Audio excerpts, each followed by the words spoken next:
Good morning, good afternoon, good evening. This is Cami Bond, and I'm joined by my friends here, Ambros and Steve, and we're excited to talk to all of you about what is the future of workforce anyway, or the future of work. Just to start with a little bit of introductions, and then we're going to go into a fun and interactive Q&A amongst our panel, and hopefully get some of your thoughts going, Steve and Ambros here in a moment. So just for introductions, my name is Cami Bond. I'm passionate about this topic.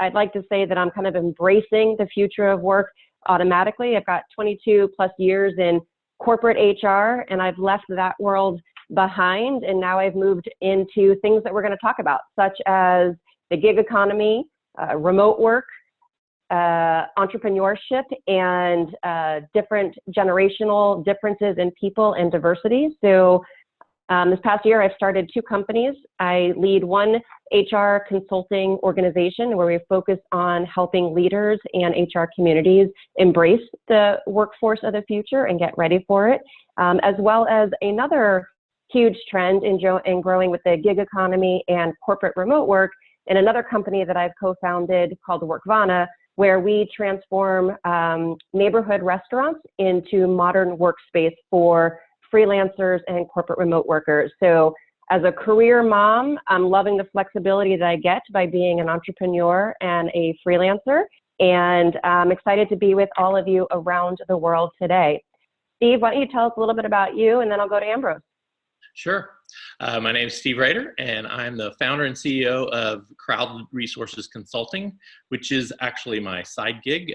It's where I talk and consult on both open innovation and open talent based on the last 7 years of experience that I've had at NASA, working in their Center of Excellence for Collaborative Innovation, which is an office that works across the agency and across the whole federal government implementing open innovation.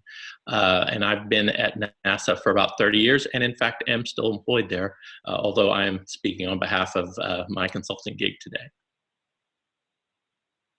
Ambros. Great. Hello, everybody. My name is Ambros. I started as a mechanical engineer in my training when I was still young. And then I switched to studying psychology and finished that in clinical psychology. And my work experience comes from management consulting in CRM projects and HR projects.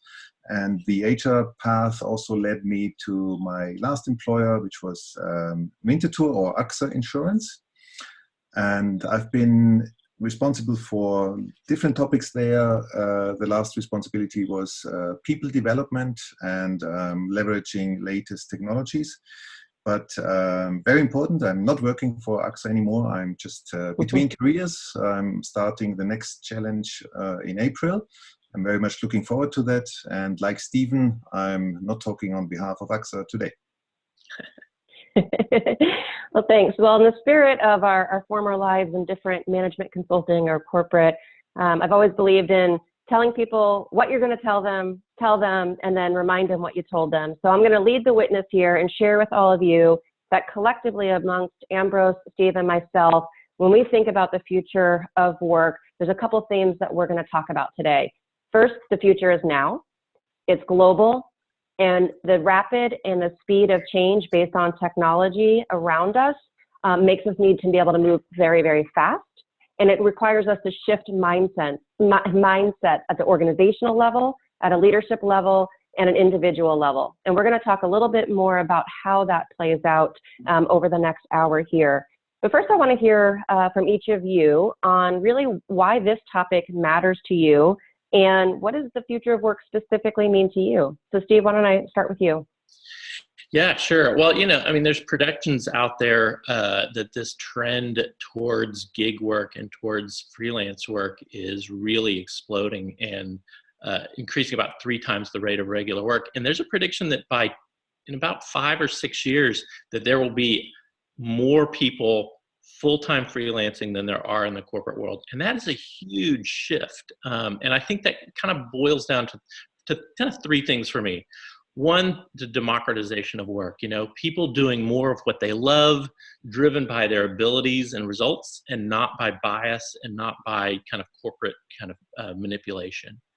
Second, this organizational adaptation to open talent is going to be a big challenge for companies where they start to leverage AI and digital platforms to match human capital in much more efficient ways, really out of necessity because of the rapid change in skills that's going on out there. And then the other big side effect of this that I think is really important is the lifelong learning.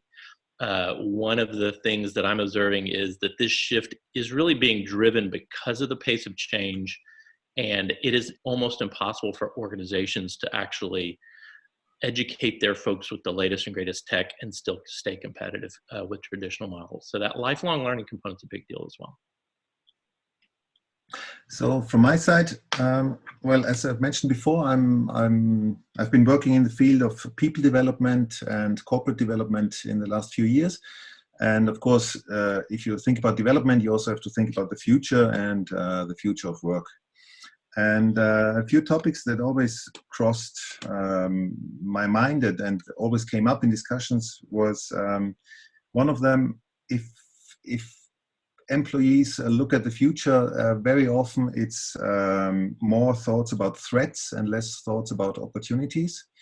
And this is something that I find very interesting. I think it's a very human trait to think more about threats than opportunities. And I think it's very important to, as an HR professional, to look at the opportunity side and to focus on that. Just an example, if you look at the discussion around artificial intelligence, it's very easy to find hundreds of news about the threats and how dangerous it is and how bad it is, and only a few about the opportunities. And the risk in that is we leave the development of the latest technologies to countries which are maybe not as careful about this as other countries. And so this is one reason why I'm very interested in it. And the other one, again, when you talk about future, a lot of people think about future as something that comes upon us and we experience it like we have no impact. And again, I think it's very important to always point out that the future is something we create, and we create every second. Everything that we do has an impact on our future and future of others. And these are the reasons why I'm very interested in this topic. Awesome. So we're going to dig into the lifelong learning that both of you mentioned. But before we go there, I really want to talk about gig working. Ambros, Steve, you talked about it, and Intuit says that 34% of the U.S. workforce were gig workers, when expected this year to report 43%, and 3 times faster rate than the traditional economy.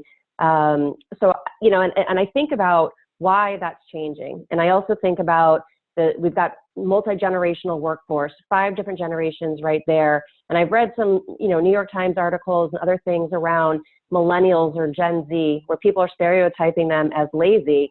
What if they're not lazy? What if they know something that everyone else doesn't? What if they're talking about empowerment and social connectivity and embracing flexibility and things that they're passionate and working with purpose? And so they're driving this new trend. And with, in the next few years, 60% of our workforce is going to be made up of millennials and Gen Y. I'm curious around how the gig economy is affecting your world and what you see around us. Yeah, so I agree with everything you just said. It's affecting my world. In our work at NASA, we've been exposed to open innovation challenges with crowdsourcing, and that led us into seeing what freelancers could do. And we were really shocked. We were really amazed at what was available out there, and it really got us starting to look at that, and me personally interested. And I would say you are right on with the passion. I think the more I talk to freelancers and young people, the more I realize they walk into the work environment and they see a Dilbert cartoon, right? They see the inefficiency, they see the kind of soul-sucking nature where companies have captured people for 40 hours a week, but the average productivity is 3 out of every 8 hours, 37%. And they don't want that. They want to do that work, but they don't want to be captured. I actually talked to a leading freelancer that works for Topcoder and asked him how much of his time he spent learning. And he actually said 60% of his time. Now, I can't even imagine a corporate environment where you would spend 60% of your time learning, but that's what the new world requires. And this person was making, 6 times the amount of the average wage in Greece at the same time with that remaining 40%. So there's clearly something that they're seeing there with pursuing their passion, working efficiently, learning, all of those things rolled into one. And I think it's already showing up and affecting the regular workforce, because more and more managers that I talk to can't find the skills they need. They just can't find them. It's really hard to find. And so that's one of the reasons I'm doing this side gig, just to really get in tune with what is this about and to understand it. And I think for organizations, you have to realize your people are out there doing gig work. They may not be telling you, but they're doing it. And the question is, what should organizations be doing to really embrace it and adapt to it, rather than kind of, looking at the old world and reacting? Yeah, I think you hit it on the head. Coming out of an HR where 25 years ago plus, we've had everyone sign agreements saying they wouldn't do anything on the side, and I think it really drives to a culture, as organizations are trying to retain people, a culture of trust, where not only do you not stop it, but you find ways to embrace it. You support it because it's here to stay. It's more paramount right now in the U.S., but it's going to continue to grow across all the different countries throughout the world. So the gig work, the side hustle, the freelance, whatever you call it, it's not going away. And I encourage HR and organizations to even find ways to embrace it internally, create opportunities for people to do something that they love inside. Maybe you have a software developer who has a side passion for video editing and production. And if you embrace that type of side hustle and gig, they will continue to learn and feel even more valued and potentially loyal to the organization. So I think this whole lifelong learning and skill piece is really natural with, again, how people are growing. Ambros, we've talked a lot about skill development and how machine learning, automation, technology overall is changing how companies are thinking about workforce planning and talent development and having the right skill mix. I'm curious about some of the things that you've observed throughout Europe and your experiences around how organizations can think and embrace helping people with their quest for lifelong learning and enhancing or shifting skills overall. Yeah, well, thank you. Well, I've been talking about or thinking about the topic of professional learning a lot, especially in the last few months. And if you look at the learning platforms, which are becoming more and more popular in the corporate world, at least, I think they are great in their capability of providing content. That you can have hundreds or thousands of trainings online from different suppliers. But I think it's very important not only to provide the content, but also to provide guidance. Because if you don't help your employees to find out where should the learning lead me, then you're in a very difficult position. In learning, you can make 2 mistakes. Either you don't learn what you should learn, or you learn something that you don't need. And both of them are not very good for the individual and the company. So I think it's very important to break down the future developments or the strategy of a company, and to try to find out what is the impact for specific teams or for specific departments or employees. And based on that, try to find out how does your job change, what will be less, what will be more, and do you still like the job, how it's going to look like in 2 years? If yes, what can you learn to be best at it at that time?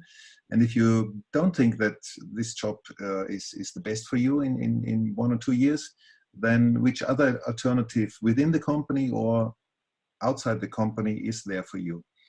And I think providing this guidance can be a very rewarding job from HR, and it can be done much better using modern technologies like artificial intelligence. Again, looking at opportunities and not at threats. And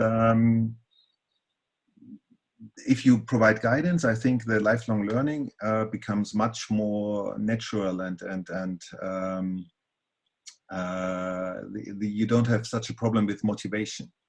If one of the major comments you always hear is 90% of our employees say they don't have time for learning. Well, if you say I don't have time for something, it's no other. It doesn't mean anything else that I don't prioritize it high enough, because everybody of us has the same amount of time per day.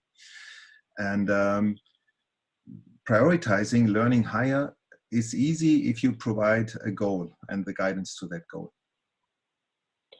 You know, I'm going to pose this question out to either of you because you got me thinking about something.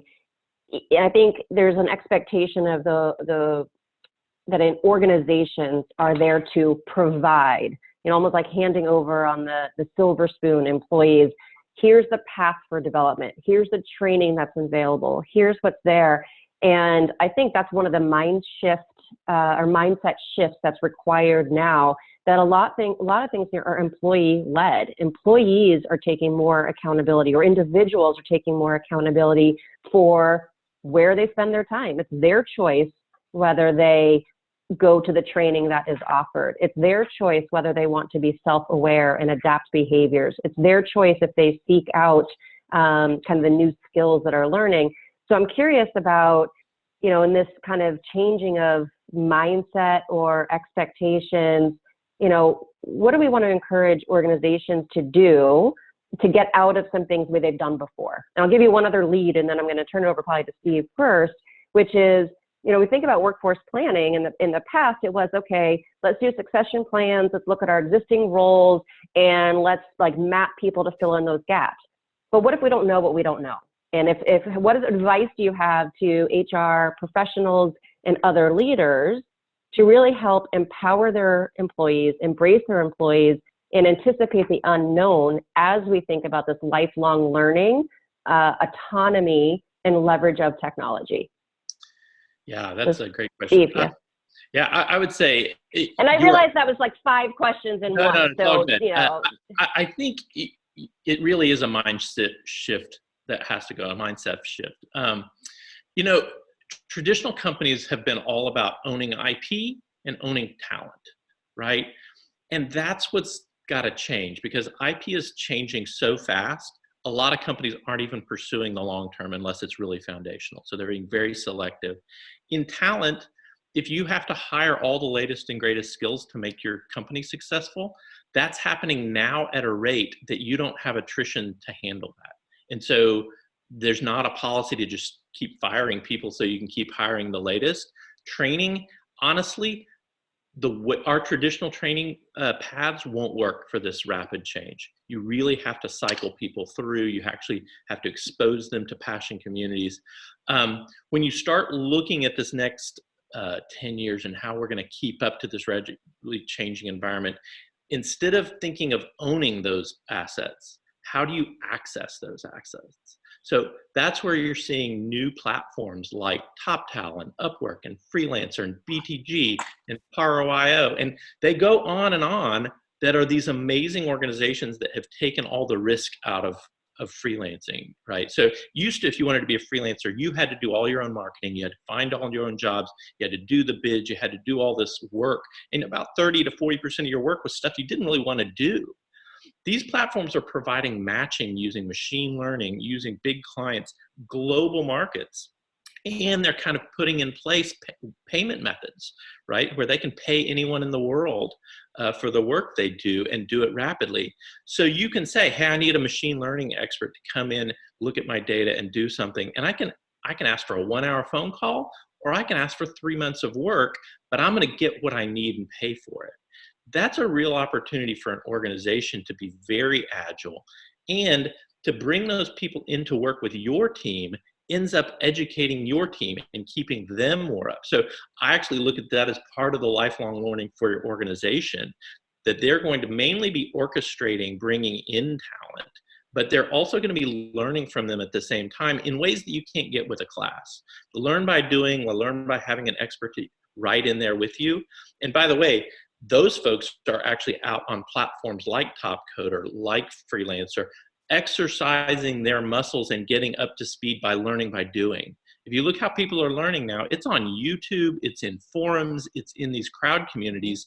It's not as much in the traditional classes. There is some of that, but there's a lot of augmentation. So I think when you start to look at books like Karim Lakhani and Marco Isanti came out with on competing in the age of AI, or McAfee and Brofson's machines, platforms, and crowds, they start laying out that you've really, as an organization, got to start organizing both digitally and then using that digital to actually tap into this freelance market.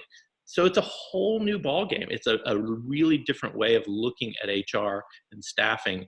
And I think those meetings for workforce planning, we're going to look back at those and think, how did we ever get anything done? Thank you. Ambros, what are some of your thoughts? Yeah, well, I'd like to follow up on the question about the responsibility. Who is responsible for learning? Is it the employee or is it the employer?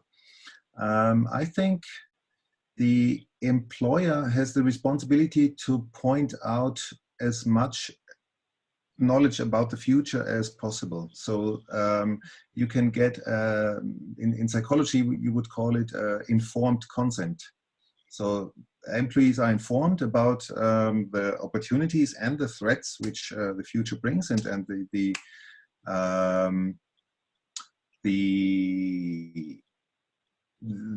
the company wants to challenge or to face.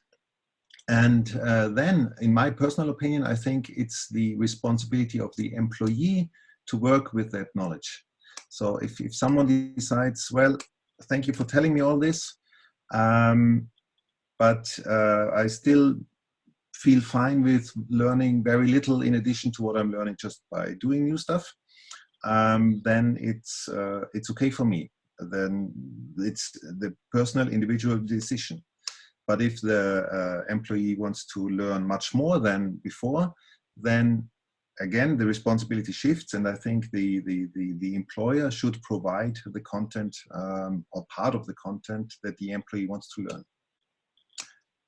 I hope everything is okay with the video, because I'm not on the main screen. Yeah, we see you. We see you. You know, a lot with that, there's trust. There's trust that the employer is thinking ahead. They are providing transparent and open information. They have good communication flow. They're leveraging leaders and managers to empower and communicate individuals. You know, with, again, this shift to gig workers or freelancers, not protecting the IP, as you mentioned around this, Steve, and kind of embracing it. What are some of the soft skill changes that we're seeing culturally in organizations or with leaders? You know, how do you develop trust when you may have a freelancer come in for a couple hours every couple months and, you know, you don't know them, or you haven't seen their work, or you haven't developed that, you know, water cooler relationship? How do you continue to get the trust, and what other soft skills do we think that leaders need to embrace now in this new future of work? Yeah, so the skills is a really interesting thing, because it's kind of different on which side of the equation. In companies, I think, one, there's going to be new methods for trust, right? So you're going to see reputations take on more substantial rating systems, more substantial ways that you can look at somebody online and be able to know that they will do it reliably, they will do the work without exposing your information, all of those kind of trust things. And in fact, you're even seeing, I know Deloitte just did something where when they look for people to do a task, they've made a single interface where employees, contractors, and freelancers all look the same. You can't tell the difference between them. So you're not getting that bias. You're actually getting the best person for the job. And because they built in the trust into the system.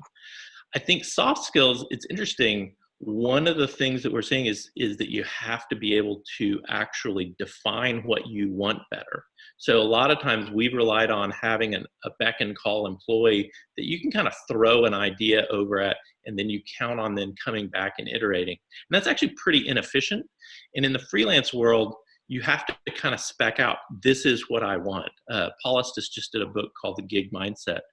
He was head of Office 360 at Microsoft, and he's got a really great kind of step-by-step of what you have to do skill-wise in terms of figuring out what it is you can parse off and give to other folks. And what he finds is you build your own teams. That while freelance work sounds like kind of a glancing blow with somebody, that a lot of freelance engagement ends up being relationships, it ends up being the same kinds of things that you've had in traditional work, but you're just more flexible with it.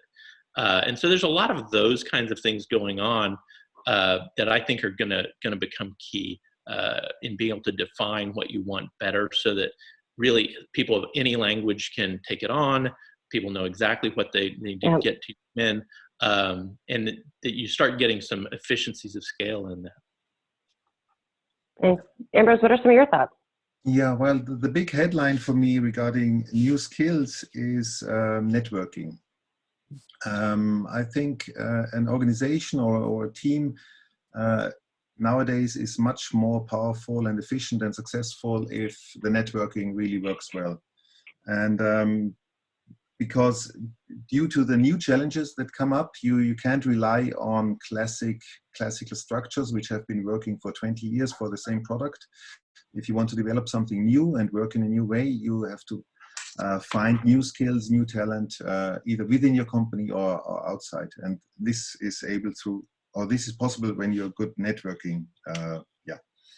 So the 4 elements of networking, one you mentioned just before, is the first one is trust.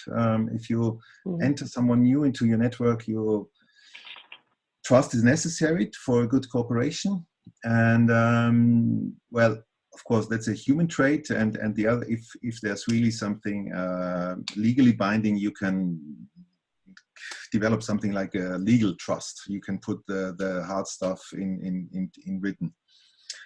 The other part is empowerment. I think that's a very important skill for leaders in the future, now and in the future, to empower your team, not just to follow your orders, but to develop and create in their own responsibility.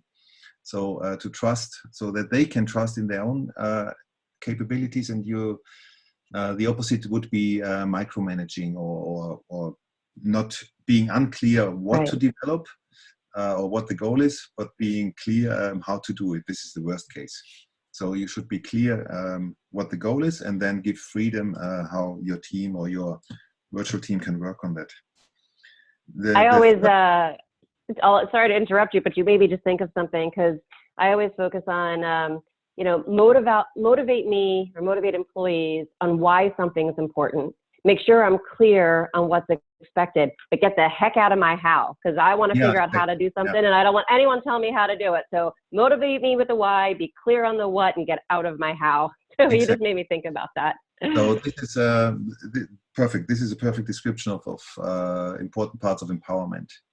So the third part is transparency. Networking only works if you are transparent about what you're doing, so that others can find you, what you're working on and what you're able to do. And if you try to hide what you're working on, then it might help in short term, in a very small circumference, but it doesn't help in the big picture. And the last one, I think there's a lot of courage needed for future leaders, even more than now, because you have to be courageous if you hand over power to your team. You have to be courageous if you're more transparent with what you're working. You have to be courageous if you put new people into your team.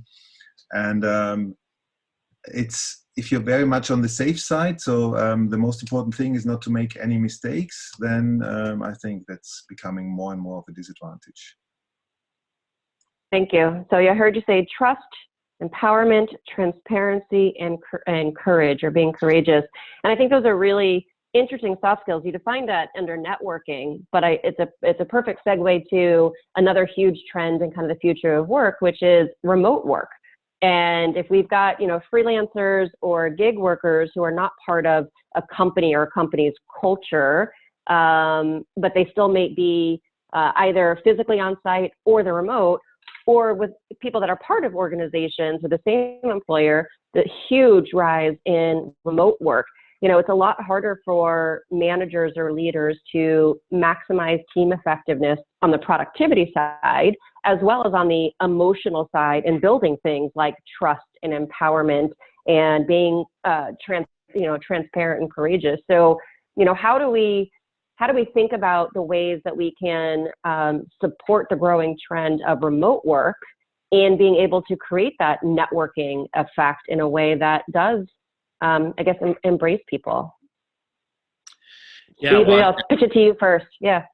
Yeah, well, I think you're seeing all of these tools really starting to be used more and more effectively for collaboration, where we're really connecting. Look at this event, right? We're connecting people all around the world virtually in a time, right? In the warm-up, we talked about the fact that this may be one of the few conferences that happens this year, right? Because of the coronavirus. Yeah.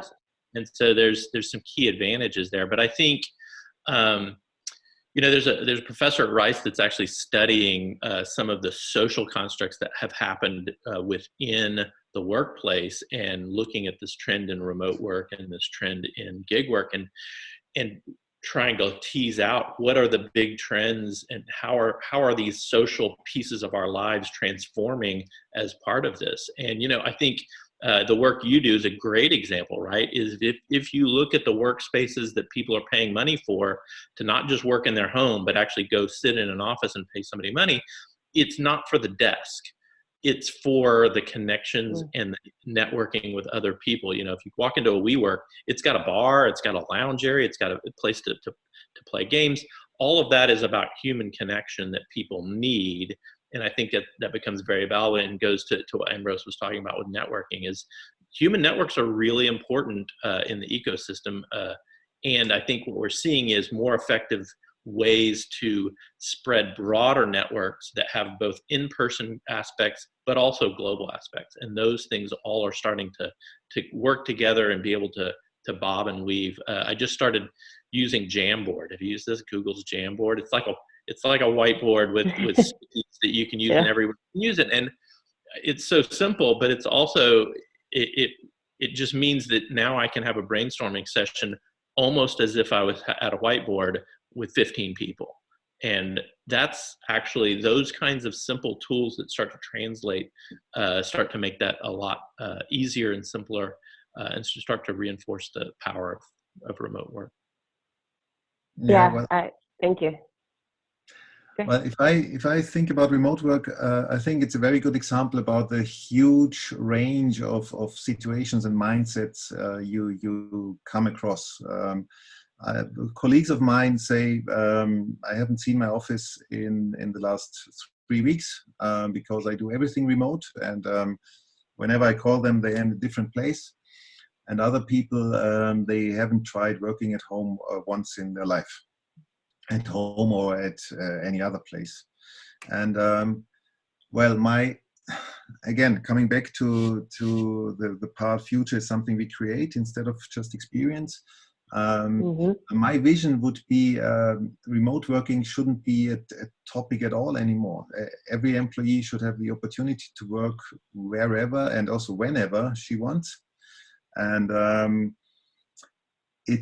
some people want to go to the office because of maybe because of the desk, but as Stephen said, also because of the network. We call it social glue. So, that can be an important part in your employee experience. And other people don't need that at all, and can work from anywhere. And with current technology, it's very easy to meet all these different ways of work styles. I think this is another one where the mindset shift, is paramount and has to happen first, and then having the supporting tools, processes, technologies to be able to enable that. There's a stat that I have here around global workspace study. 50% of employees globally are working outside of their main office now at least 2.5 days a week. And 80% of people said they would rather have, flexible work arrangements over the greater pay. And some people used to say that, well, I measure people's productivity by how long their behinds are sitting in their seats. Well, again, that's gone. People should be able to work from anywhere or at any time.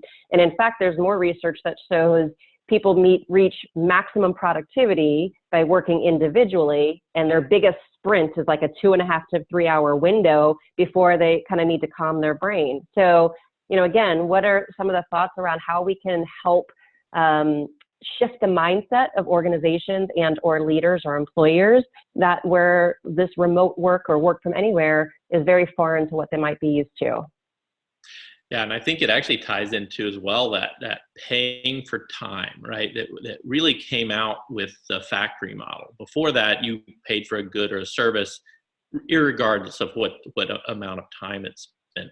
There was sometimes a time component, but it wasn't mandatory. And this idea of, I need you sitting in a chair and I'm going to pay you for the 8 hours that you're sitting in that chair, and only getting 30% average productivity should tell folks, hey, it's not working. What you really want to focus on is what's going to give me a good product, and how do I take out some of the unproductive things like long meetings that they don't need to be at, like different things that take away their productivity in forms and bureaucracies.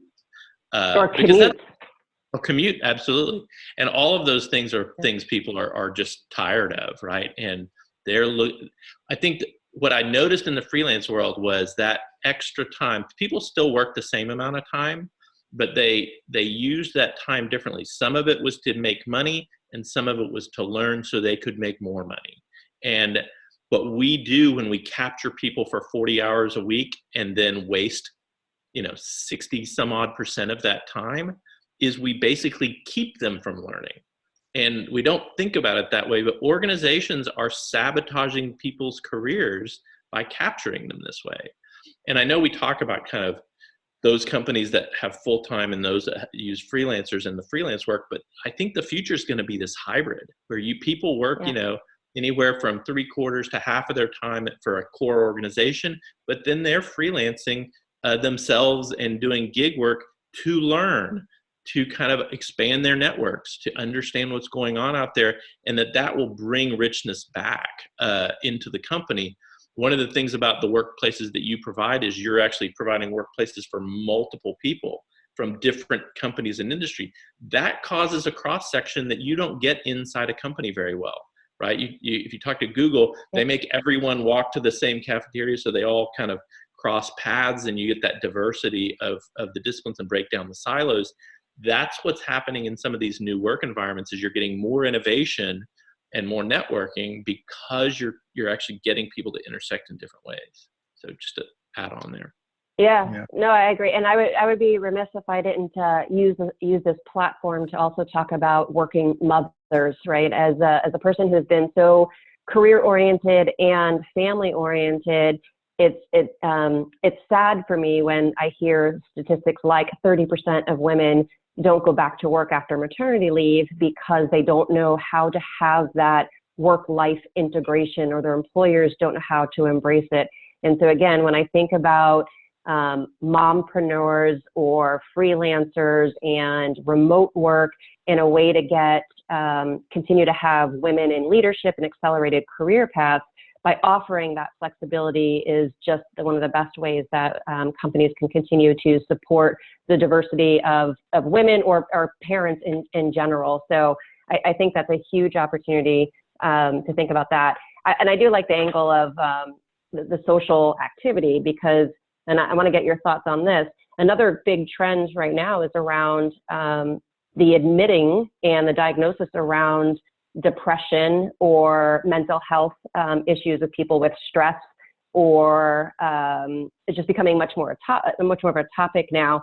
And with the whole remote work, while a couple of years ago people were pioneers starting to do it, now it's coming into play as well. Yeah, but then they're feeling lonely and isolated if they are at home. So again, I'm curious how you can share some more specific examples of technology that you've used or ways to network with other people so that we don't continue to see a rise in depression and anxiety and loneliness and isolation. For me, or Well, go ahead. I'll go with Ambros first. Okay. Well, just before I answer that, I'd like to come back to the other questions about how you promote, how a leader can promote remote work. And I think coming back to the networking topics, if you look at trust, you have to trust your employees to let them work from a different place. You have to empower them, so to tell them, it doesn't matter how you work or where you work, I just need your result, and I believe you can do it.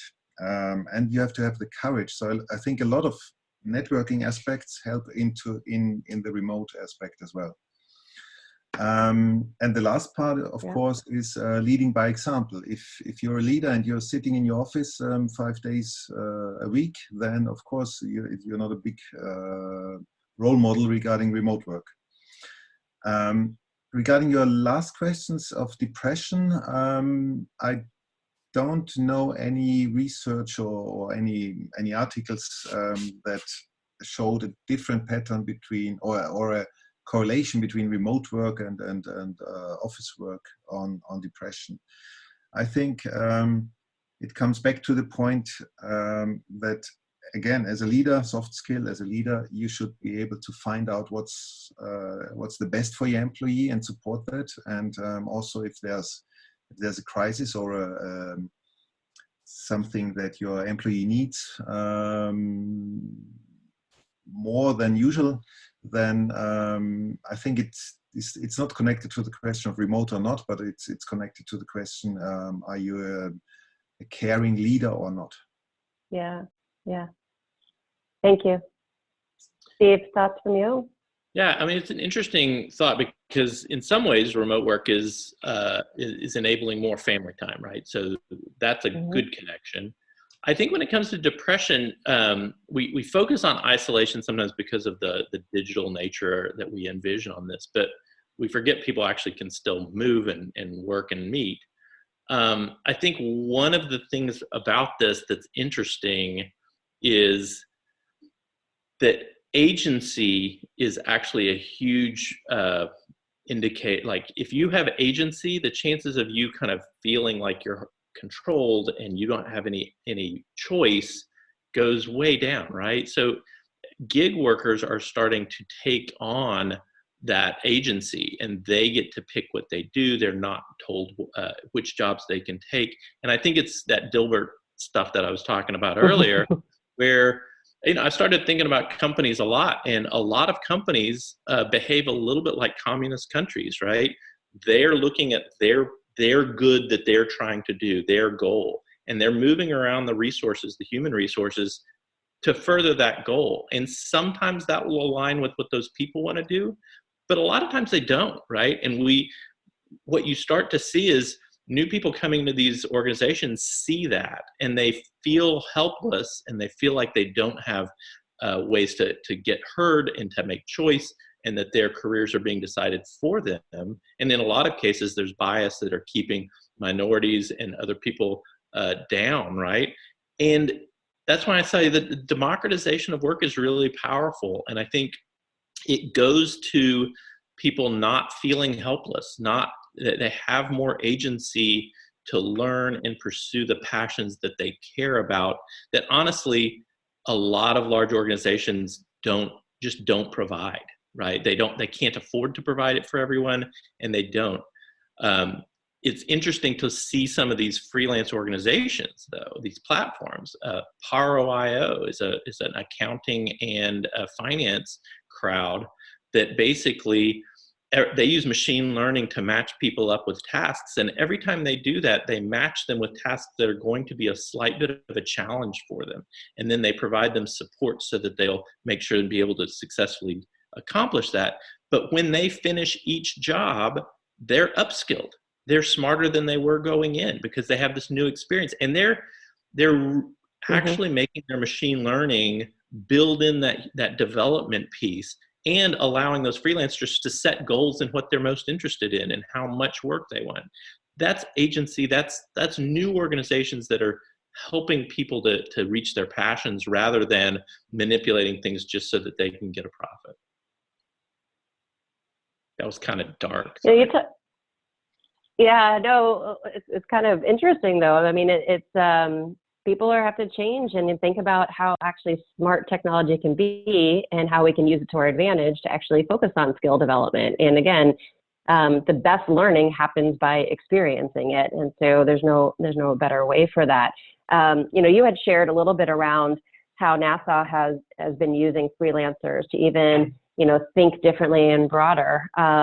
What's been some of the controversial thoughts around freelancing, some of the most secure and confidential things that we could possibly have, and what can you share about how you mitigate against that? Yeah, well, first off, we don't directly put anything that's confidential out there. However, there's a lot of great ways that these platforms that are doing crowdsourcing and freelance work work with clients to actually mitigate those concerns. I have a great example. There was an organization that ran a set of projects and challenges on Topcoder, which is a crowd of 1.5 million software developers, and they have kind of a hybrid freelance and crowdsourcing platform. And the challenge was, how can I track a single bison in Yellowstone National Park using only social media uploads, like from lots of different people? And they solved that problem. They actually had crowd members that came up with architectures that worked, and it worked, in fact, really, really well. But that client was really the CIA, and that project was really, how do we identify Russians in Crimea? I've been cleared to talk about this, by the way, so since I'm not telling you, you're not supposed to know. But it's that kind of obscuration on problems that you can do, or on projects, that you don't always have to tell the whole story, or sometimes it's just you're working on a piece, right? So you may be able to make a huge gain in a system that you can't talk about the whole system, but when you boil it down to, I just need a more efficient pump that's lighter and faster and more reliable, that's going to get me most of the way of that innovation. So they have ways to deal with that. And honestly, there's a lot more crowds now that are instituting people with clearances, people with NDA capability that have proven.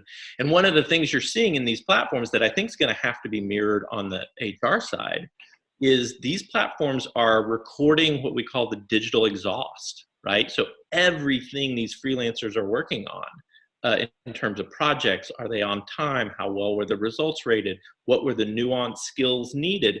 They're recording that for everything they do, and then using machine learning to mine that.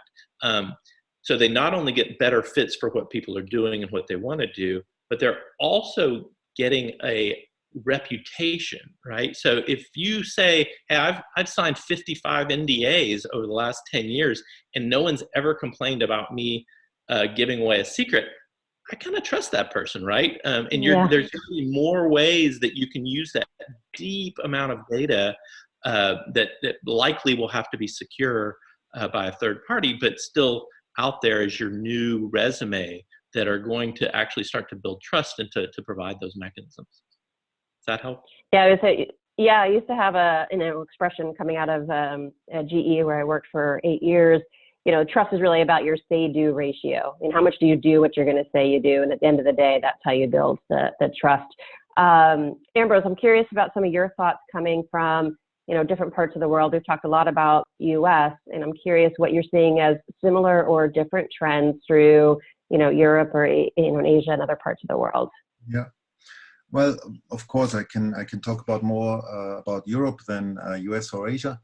And if I compare my experience to what Stephen is describing regarding the gig economy, I think Europe, and maybe especially Switzerland, is not exactly leading the trend.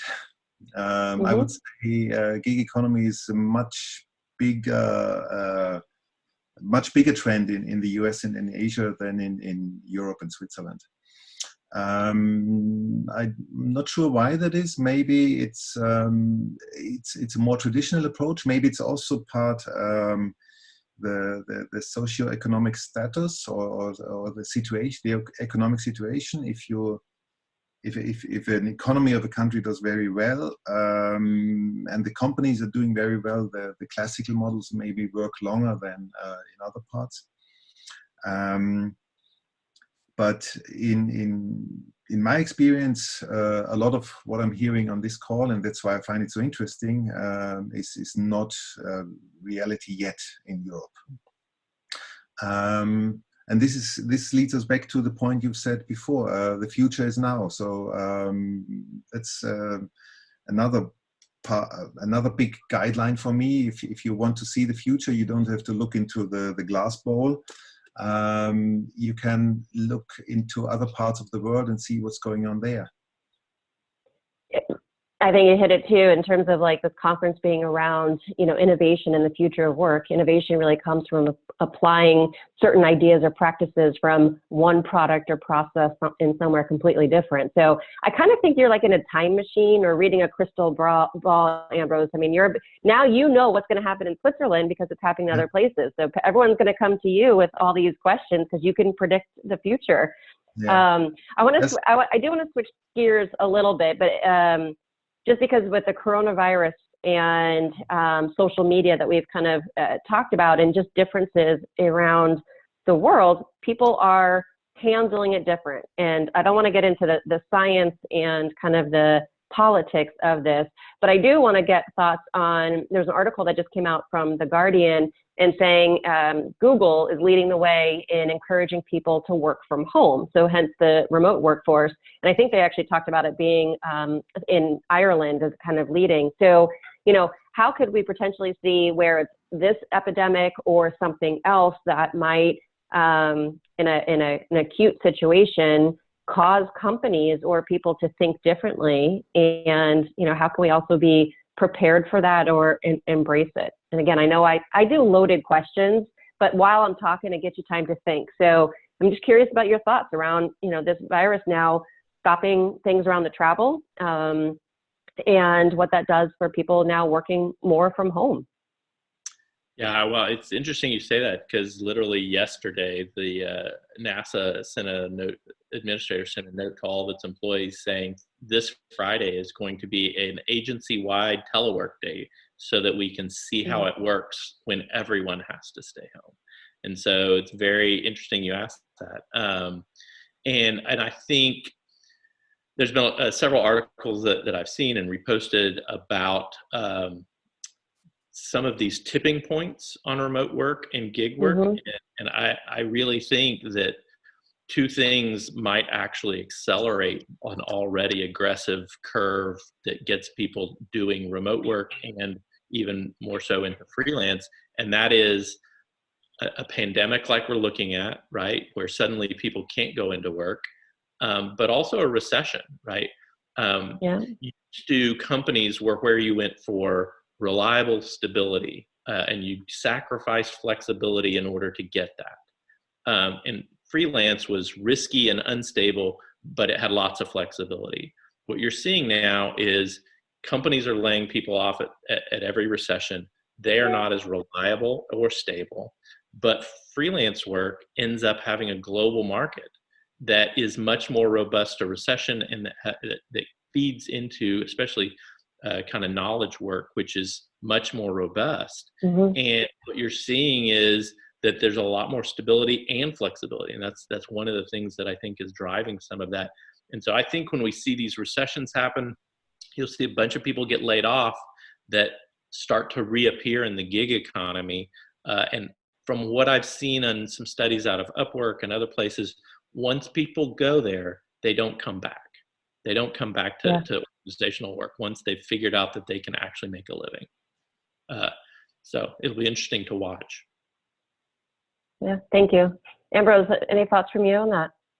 Well, I think the current coronavirus still gives us a lot of questions how to deal with a crisis like this. And a lot of employees or colleagues of mine have questions about why is the reaction to this virus so much bigger than to a regular flu, which has a lot more fatalities so far. And every country is acting differently and has different rules. Somewhere you can still have conferences, somewhere you can't, somewhere you can still shake hands, somewhere you shouldn't.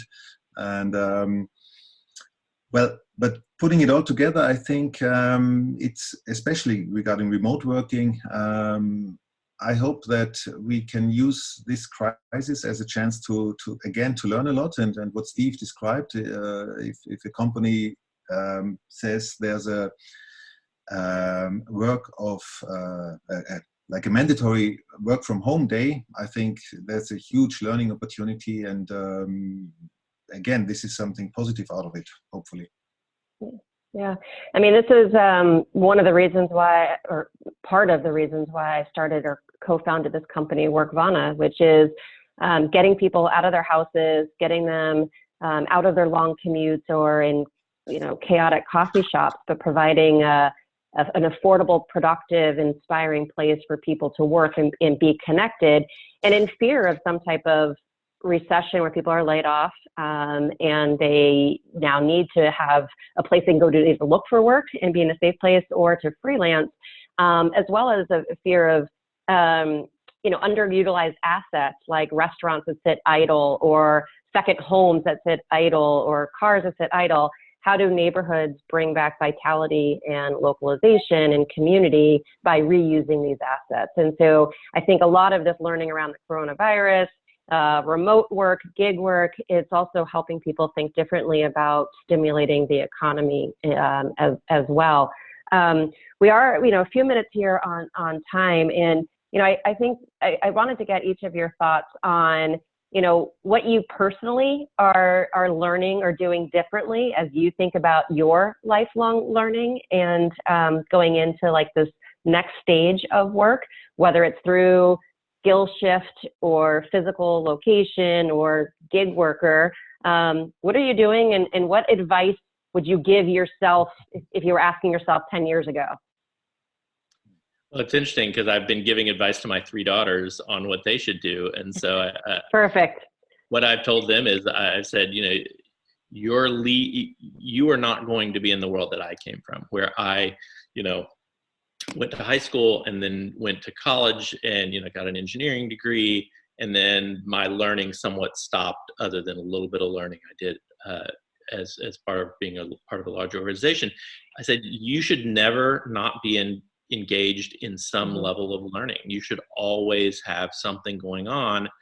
And I'm signing up for courses. I'm getting online and learning things. I'm doing projects so that I learn through those projects. And I think that's what you've got to do. There's got to be just more understanding. I read more now than I have ever read because I want to keep up with what's happening out there. I took a machine learning course, and oh my gosh, when you realize that all it takes to go do machine learning is statistics, it doesn't take some fancy computer science degree, you realize what the huge opportunity for workforce is in doing machine learning work. It is amazing. So yeah, I think it's all around learning. One of the things I think that we'll look back on is when we asked our kids, what do you want to be when you grow up? I think we'll look back on that and say, why would we have said that as if it's one thing? Like, we should actually be saying, what are all the different things you're going to do? Because things are going to change so fast that they're going to learn a little bit of this, and then they're going to tack over here and learn more of this. And they're going to have multiple passions and be able to pursue them in ways that we couldn't even imagine. And we're going to look back on this period where we had 40-hour work weeks and one job for 20, 30 years, and it never changed, and think, what were we thinking? It was just, it's not going to be as rich of a life. And I think it's the perfect timing because automation is going to take a whole bunch of jobs, and now it's going to actually have to be adaptable with the freelance. Ambros, sorry. Well, Yeah. one last sentence from my side. Whenever I'm asked regarding development advices, I think if you have the chance, find out what you're interested in, find out what your passion is, because that makes two things much easier. The first thing is being good at it, and the other thing is continue learning stuff that is connected with it.